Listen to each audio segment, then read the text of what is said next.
Master minds commerce చదవాలనుకునే 10th inter విద్యార్థుల తొలి ఎంపిక. హాయ్ హలో నమస్తే, welcome back to iDream media. ఈరోజు మనతో పాటు ఉన్నారు సీనియర్ ఫైనాన్షియల్ ప్రొఫెషనల్ అయిన గిరిబాబు గారు. ప్రీవియస్ ఎపిసోడ్లో మీరు చూసినట్లయితే ఒక కేస్ స్టడీ గురించి ఎక్స్ప్లెయిన్ చేయడం జరిగింది. అందులో లాస్ట్కి regular and direct investments in mutual funds అనే ఒక కాన్సెప్ట్ దగ్గరకు వచ్చాం. అసలు దీని గురించి ప్రతి ఒక్కరూ తెలుసుకోవాలండి. ఇన్వెస్ట్ చేస్తే ఎలా చేయాలి, ఎలా చేస్తే మనం సెటిల్ అవుతాం లైఫ్లో, ఎప్పుడు మనకి మన డబ్బులు సంపాదించేలా మారుతాయి అనేది తెలియాలంటే ఈ ఎపిసోడ్ చివరి వరకు చూడండి. నమస్కారం సార్.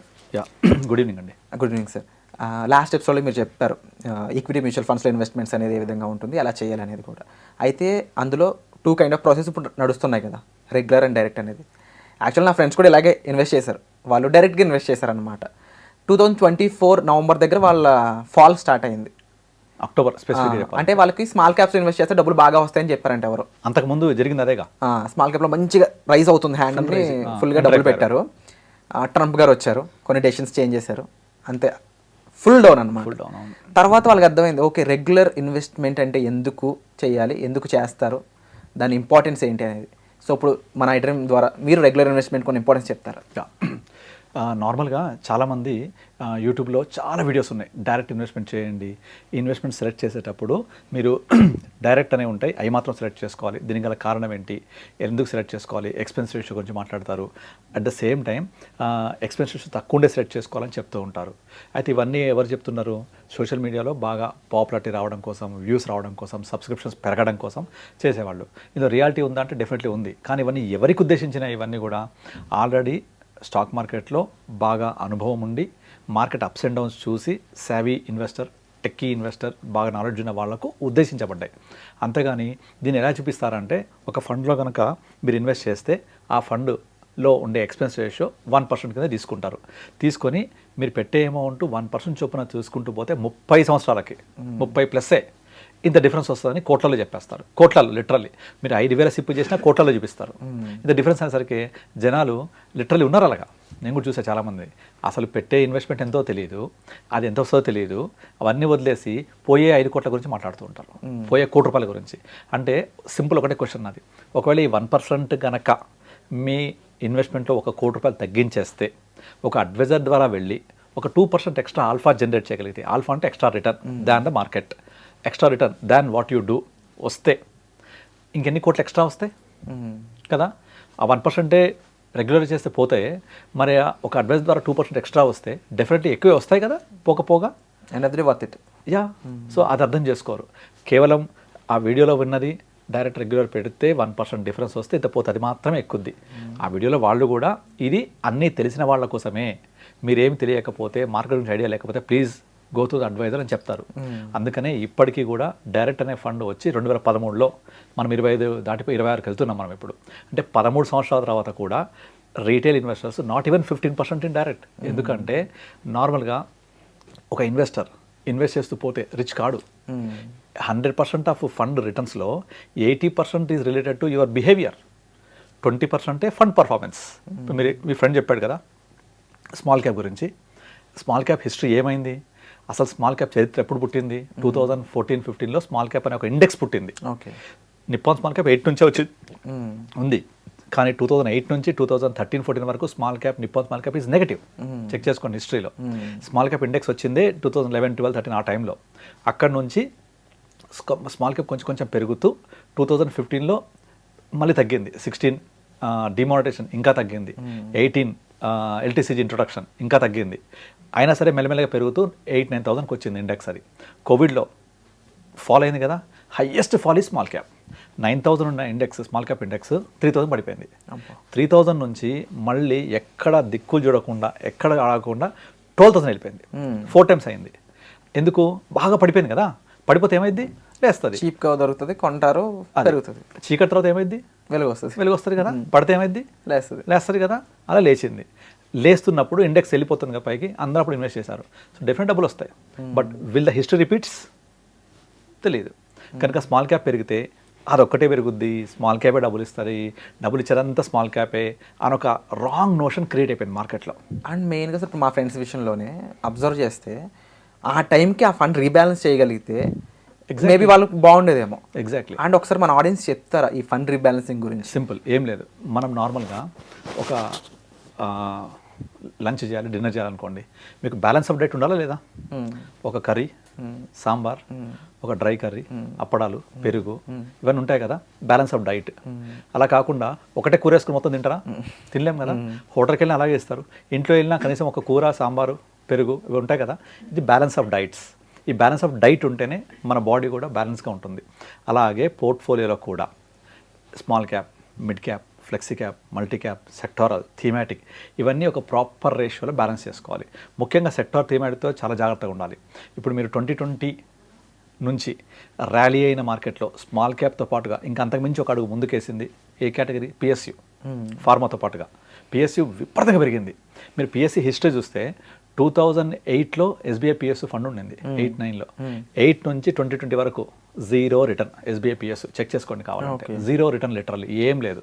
2008-10 ఆ టైంలో వచ్చింది, అది 12 సంవత్సరాలు జీరో రిటర్న్ వచ్చింది. 2020లో ఏమైంది? మోడీ గవర్నమెంట్ 2.0 ఉన్నప్పుడు వాళ్ళు ఏం చేశారు? ప్రైవేటైజేషన్ కోసం బాగా స్టెప్స్ తీసుకున్నారు. కాక ఒక్కరు కూడా ప్రైవేటైజ్ చేశారు. చెప్పినా వినలేదు, ఎవరు వినట్లేదు కూడా. అలా అయ్యేసరికి ఇక పిఎస్యూలు మొత్తం ర్యాలీ అవ్వడం స్టార్ట్ అయిపోయినాయి. అలా ర్యాలీ అవుతున్న పిఎస్యూలు డెఫినెట్లీ పిఎస్యూలు పెరుగుతుంటే దాని ఇండెక్స్ పెరుగుద్దిగా. దాంతో 2021, 2022లో ఇంకా మిగతా పిఎస్యూలు అంటే ఏమ్సీ పేరొద్దు, దగ్గర ఒక 5-6 పిఎస్యూ ఫండ్స్ వచ్చాయి. విత్ ఇన్ నో టైంలో 21 నుంచి 24 వరకు 3x అయిపోయినాయి అవి. 3 టైమ్స్. దాంతో అది చూసి ఇక విపరీతంగా ఇన్వెస్ట్ చేయడం మొదలు పెట్టేశారు. కానీ పిఎస్సీ చరిత్ర చూస్తే 15 సంవత్సరాల నుంచి ఏమీ లేదు, ఒక 3 ఏళ్ళే పెరిగింది. అయిపోయిందా? 24లో గవర్నమెంట్ మారింది. వీళ్ళు ప్రైవేటైజేషను, తర్వాత డీసెంట్రలైజేషన్ అన్నీ ఆపేశారు, పక్కన పెట్టేశారు. ఎందుకంటే ఫుల్ మెజారిటీ లేదు కదా. ఇంకా ప్రైవేటైజేషన్ గురించి మాట్లాడట్లేదు, పిఎస్యూ ప్రైవేటైజేషన్ గురించి ఏం మాట్లాడతలేదు. సో ఆటోమేటిక్గా నెమ్మదిగా పిఎస్యూలే పడిపోతున్నాయి. ఇంకా పడేసరికి ఆ 3 ఇయర్స్లో 3x అయిన ఫండ్ రిటర్న్స్ ఇవ్వదు. సో ఎక్కడ ఎంటర్ అయినరు? టాప్లో ఎంటర్ అయినరు. ఇప్పుడు డౌన్ అయిపోతున్నారు. మేము ఏ ఇన్వెస్టర్ కూడా పిఎస్యూలో ₹1 ఇన్వెస్ట్ చేయించలేదు. ఇది తెలుసు కదా స్టోరీ అంతా. అలాగే ఇన్ఫ్రా 2008, 9, 10 ఇన్ఫ్రా ఉందా? రియల్ ఎస్టేట్ పేరుందా? జూమ్. మళ్ళీ 2008 సబ్ప్రైమ్ ఇష్యూ రెసిషన్ తర్వాత 2020 వరకు ఇన్ఫ్రా పర్ఫార్మెన్సే లేదు. మళ్ళీ తర్వాత పెరగడం మొదలుపెట్టింది. అందరూ ఎంటర్ అయిపోతుంటారు. సో ఇలాంటి రీసెన్సీ బయాస్ అంటే 1 ఇయర్ పెరిగింది. ఇప్పుడు గోల్డ్ సిల్వర్ లాగా ఇక విపరీతం గోల్డ్ సిల్వర్ అయితే ఇప్పుడు జనాలు గోల్డ్ సిల్వరే కొంటున్నారు ఇప్పుడు, ఎందుకంటే అదే పెరుగుతుంది కాబట్టి. సో ఇలాంటి చేజింగ్ ఆఫ్ రిటర్న్స్ చేయొద్దు. మన కూడా పెరుగుతున్నప్పుడు కొంటారు. ఎగ్జాక్ట్లీ. సో ఇప్పుడు ఈ డైరెక్ట్ ఇన్వెస్టర్స్ చేసే పని ఇది. ఇలా చేయడం వల్ల వచ్చే నష్టం ఎంత ఉంటుందంటే మోర్ దెన్ 7-8% ఉంటుంది. అక్కడ డైరెక్ట్ రెగ్యులర్లో పోయే డిఫరెన్స్ ఎంత? Hardly 0.5% 1% maximum. హైయెస్ట్ సైడే 1%. అన్ని ఫండ్స్ 1% ఉండవు. ఇంకోటి ఏంటంటే ఈ డైరెక్ట్ రెగ్యులర్ పెడితే 5 కోట్లు పోతాయి, 2 కోట్లు పోతాయి అని చెప్తుంటారు కదా, అది ఎట్లా పోతే కూడా తెలియదు చాలా మందికి. అందులో ఎక్స్పెన్స్ రేషియో ఒకటి ఉంటుంది. డైరెక్ట్కి రెగ్యులర్కి డిఫరెన్స్ ఎంత? 0.5, 0.6, మ్యాక్స్ 1%. ఆ 1% of difference between direct and రెగ్యులరే ఎన్ని కోట్లు పోతే ఇలా మనము తప్పుడు పనులు చేసి పోగొట్టుకునే చాలా ఎక్కువ ఉంటుంది. Because it is 5-6% extra. మీరు ఒక కేటగిరీ తీసుకోండి, flexi Capo, mid Capo, small Capo, అక్కడ లిస్ట్ ఆఫ్ ఫండ్స్ తీసుకోండి. 1 నుంచి 20 తీసుకుంటే 1వ ఫండ్కి 5వ ఫండ్కి చాలా డిఫరెన్స్ ఉంటుంది పర్ఫార్మెన్స్లో. 5వ ఫండ్కి 10వ ఫండ్కి ఇంకా డిఫరెన్స్ ఉంటుంది. 10వ ఫండ్కి 20వ ఫండ్కి ఇంకా డిఫరెన్స్ ఉంటుంది. మీరు ఒక పాపులర్ ఫండ్ హౌస్ ఉంది, అది కోవిడ్ తర్వాత స్మాల్ క్యాప్ 100% పెరిగిపోయింది 1 ఇయర్లో. 2 ఇయర్స్లో 1.5 times అయిపోయింది. 3 ఇయర్స్లో 3x అయిపోయింది. బట్ అదే ఫండ్ లాస్ట్ 1 ఇయర్ నుంచి 1.5 ఇయర్ నుంచి -40-50%కి వెళ్ళిపోయింది. అందరూ ఏం చేయాలి అర్థం కాలేదు, మొత్తం విత్డ్రా చేస్తున్నారు, వచ్చిన రిటర్న్ అన్ని పోతుంది. అలా పోగొట్టుకున్నప్పుడు చాలా ఎక్కువ ఉంటాయి. అండ్ ఇంకొకటి ఏం తప్పు చేస్తారంటే మీరు ఒక ఫండ్ సెలెక్ట్ చేసుకున్నప్పుడు ఎక్స్పెన్స్ రేషియో చూడాలని చెప్తుంటారు. ఈ ఎక్స్పెన్స్ రేషియో అనేది ఏంటంటే ఒక ఫండ్ మేనేజ్మెంట్ చేసే FMC ఫండ్ మేనేజ్మెంట్ ఫీ అంటుంది, ఎక్స్పెన్స్ రేషియో అంటుంది, TER టోటల్ ఎక్స్పెన్స్ రేషియో. ఇది ఒక ఫండ్ సైజ్ పెరుగుతున్న కొద్దీ ఎక్స్పెన్స్ తగ్గుతూ ఉంటుంది. ఇప్పుడు 500 కోట్ల ఫండ్ సైజ్ ఉంటే ఎక్స్పెన్స్ రేషియో ఎక్కువ ఉంటుంది, లైక్ 1.5, 1.6 వరకు ఉంటుంది. అదే 1000 కోట్లు అయితే 1.4 అట్లా ఉంటుంది. 2,500 కోట్లు అయితే ఇంకా తగ్గుద్ది. ఇక 10,000 కోట్ల ఇంకా తగ్గుద్ది. మనం ఎక్స్పెన్స్ రేషియో తక్కువ ఉండాలి అని సెలెక్ట్ చేసుకుంటే ఫండ్ ఆల్రెడీ సైజ్ పెరిగిపోయి ఉంటుంది, AUM అసెట్ అండర్ మేనేజ్మెంట్ పెరిగిపోయి ఉంటుంది, ఆల్రెడీ బీభత్సంగా పర్ఫామ్ చేసేసి ఉంటుంది. అది చేస్తేనే కదా పెరిగేది, సైజ్ కానీ ఫండ్ కానీ వాల్యూ కానీ. అలా పెరిగిపోయిన తర్వాత ఎక్స్పెన్స్ తగ్గిపోతే మీరు ఆ ఎక్స్పెన్స్ రేషియో చూసి ఎంటర్ అయినారంటే యాక్చువల్లీ ఫండ్ పర్ఫామ్ చేసేసి ఫ్యాట్ అయిపోయిందని అర్థం. సో ఎప్పుడు కూడా ఫండ్కి size is the biggest enemy. ఇప్పుడు ఒక పాపులర్ ఫండ్ ఉంది ఇండియాలో, అది ఎంత పాపులర్ అంటే ఇండియాలో ఉన్న ఇన్వెస్టర్స్ అంతా అందులో ఇన్వెస్ట్ చేసే వాళ్ళు ఒక పక్క అయితే చేయని వాళ్ళు ఇంకో పక్క. అంత పెద్ద ఫండ్. చాలా ఫండ్ హౌసెస్ ఆ ఫండ్ సైజ్ కంటే తక్కువ ఉంటాయి. ఫండ్ హౌసెసే అంత పాపులర్ ఫండ్ అది. అందులో ప్రతి ఒక్కరు పెట్టేస్తూ ఉంటారు. కానీ అందులో ఏమవుతుందంటే 75% ఈక్విటీ, 25% డెట్. ఓకే, ఇంకా 27% ఉండే మన దాకా. ఆ 75%లో కూడా 85 to 90% జైంట్ స్టాక్స్లో ఉంటుంది. పెద్ద పెద్ద స్టాక్స్, బండలు, పెద్ద ఈక్విటీ మూవ్ అవ్వ పెద్దగా అవి అందులో పెట్టేస్తున్నారు. అంటే వాళ్ళు ఏంటంటే స్టెబిలిటీ ఆఫ్ రిటర్న్స్ కోసం, మార్కెట్ పడ్డా ఇది పడట్లేదు, అందువల్ల స్టెబిలిటీ అవ్వడం వల్ల రిటర్న్స్ అనేవి యావరేజ్ అవుట్ అయిపోయి అది లాస్ట్ 3 years పెరిగిన రిటర్న్సే చూపించేస్తూ ఉంటాయి.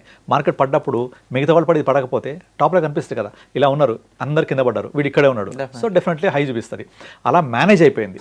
కానీ దాంట్లో పాజిటివ్ రిటర్న్స్ చూసుకుంటారు, 5 years ఇంత, 3 years ఇంత, బట్ యాక్చువల్లీ 1 year నుంచి ఏం పర్ఫామ్ చేయట్లేదు. అది చేయకపోయినా అందులో విపరీతంగా ఇన్వెస్ట్ చేస్తుంది. ఇప్పటికి కూడా 1400 కోట్ల సిబ్బుక్ ఉంది అందులో.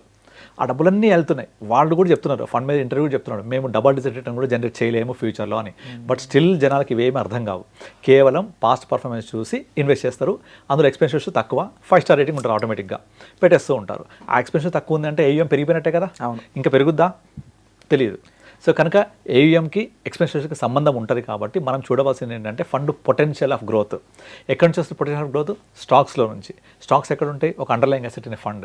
మనం ఫండ్లో ఉన్న స్టాక్స్ అనలైజ్ చేసి ఏ స్టాక్స్ పిఈ రేషియో ఎలా ఉంది, దాని యొక్క టోటల్ టర్నోవర్ రేషియో ఎలా ఉంది, దానికి సాఫ్ట్వేర్ రేషియో ఎలా ఉంది, ఇవన్నీ చూసి ఆ ఫండ్ పెరగడానికి స్కోప్ అయ్యే స్టాక్స్ ఉన్నాయా లేవా, ఇప్పుడు మార్కెట్ ఎలా ఉంది, మార్కెట్ ఎక్కడి నుంచి వెళ్తుంది, సెగ్మెంట్ అడిగారు కదా ఇంతకుముందు, ఏ సెక్టార్ పెరగడానికి స్కోప్ ఉంది, బ్యాంకింగ్, కన్జంప్షన్, ఫార్మా, తర్వాత హెల్త్ కేర్, బ్యాంకింగ్, ఇలాంటి సెగ్మెంట్స్లో ఎంత వెయిటేజ్ తీసుకున్నాడు, ఆ ప్రకారంగా ఫండ్ పెరగడానికి స్కోప్ ఉంటుంది.